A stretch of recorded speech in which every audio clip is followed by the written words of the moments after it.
Okay, we are going to shape, let me hold her while she's, I'm going to shape Charlotte, my Beagle puppy here, she's 5 months old, to go into her crate on cue.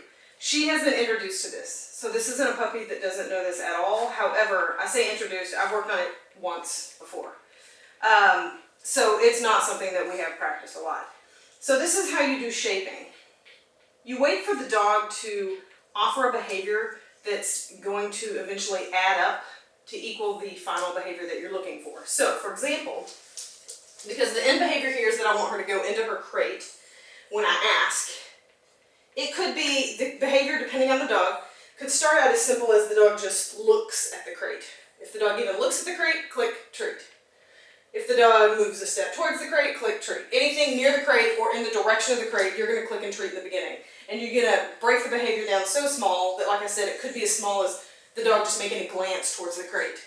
You increase criteria, which means after you click and treat 4 or 5 times for the dog looking at the crate, the next time you're not going to click for the dog looking at the crate. You're going to stand there and wait for the dog to offer a different behavior that hopefully is where the dog moves towards the crate or goes in the crate, something like that. So you would stand there, and as soon as the dog made any direction towards the crate, you click and treat. So you raise the criteria of, I'm not going to reward you for just looking, now you have to do something a little better than that. So like I said, I might have to start that small with the behavior because she does kind of know to go in there a little bit, so you won't see a very beginner stage here, but it's pretty beginner because like I said, I've only done this once before. So, when you're doing shaping, you don't say anything, you don't tell the dog go in or stop or no or come here, you don't say anything. You're very quiet and you only click and treat the behaviors that you want. Okay, let's try this. So I'm just going to stand here and wait for her to offer a behavior.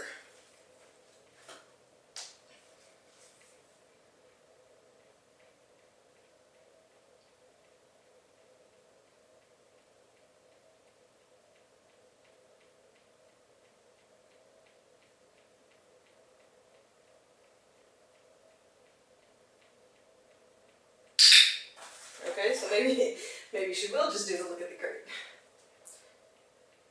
And actually what you should do after the behavior is toss the treat. I actually did that one incorrectly.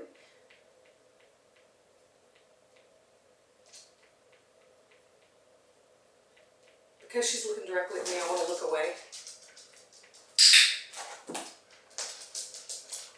Because if you look at the dog, they're going to wait for your direction.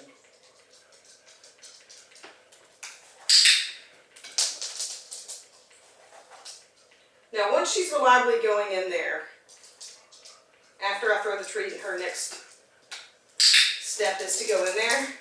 Once she does that about 4 or 5 times in a row, I'm going to move my body to a different position because I want her to understand that I'm not going to always give the cue from right here.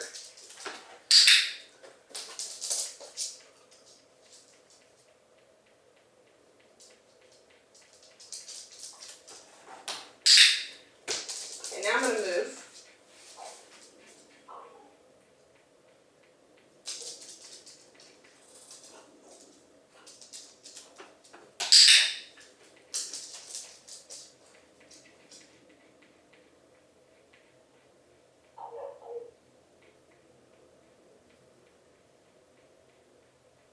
Now you can see how interesting it is that dogs don't generalize things. Just me moving my body put her in a slight state of confusion.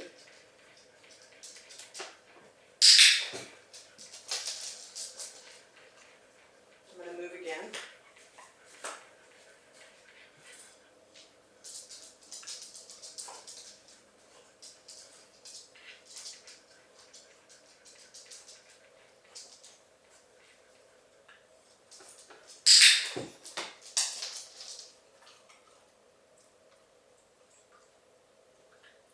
Now once I move to about 4 different, my body moves to 4 different spaces and she's doing it reliably,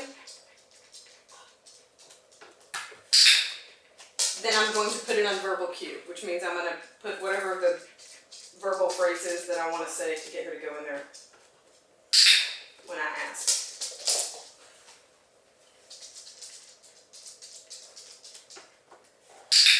And the way you do this is, know the next step she's going to do is go in there because she's doing that reliably now. I'm going to say, in your crate. And the way I do it, some people still toss the treat. The way I like to do it is give her the treats for being in there. And then release. Okay. In your crate.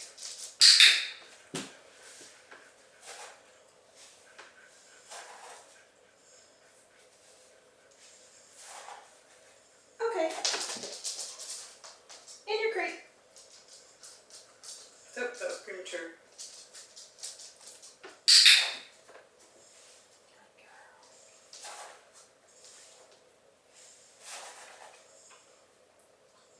Okay. In your crate.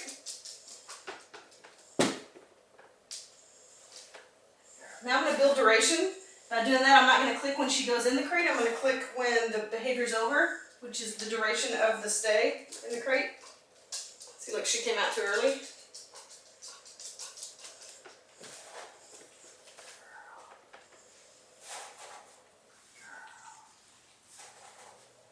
Okay. In your crate.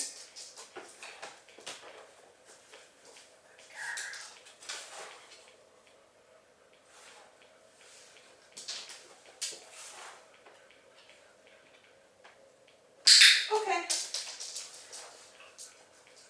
In your crate. Okay. In your crate. Okay. Good girl. In your crate. Okay. In your crate. Okay. And you can change it. In your crate. Now I can go reward back in the crate if I'd like. Good girl. But she should stay in there until she hears that okay. So just because I'm finished giving treat doesn't mean that, okay. But see, she almost did it prematurely, so you want to make sure you release them before. Now once you put it on cue, now I didn't reward her there because she went in there automatically, which is okay, that's what we were rewarding in the beginning. But once you put it on verbal cue, you want to try to avoid rewarding it if you didn't ask for the dog to do it.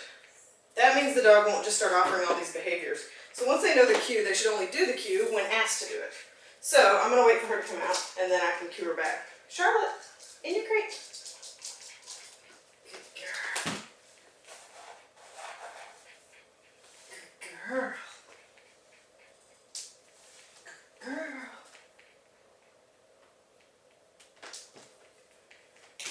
Good girl. Good girl. Okay. All right.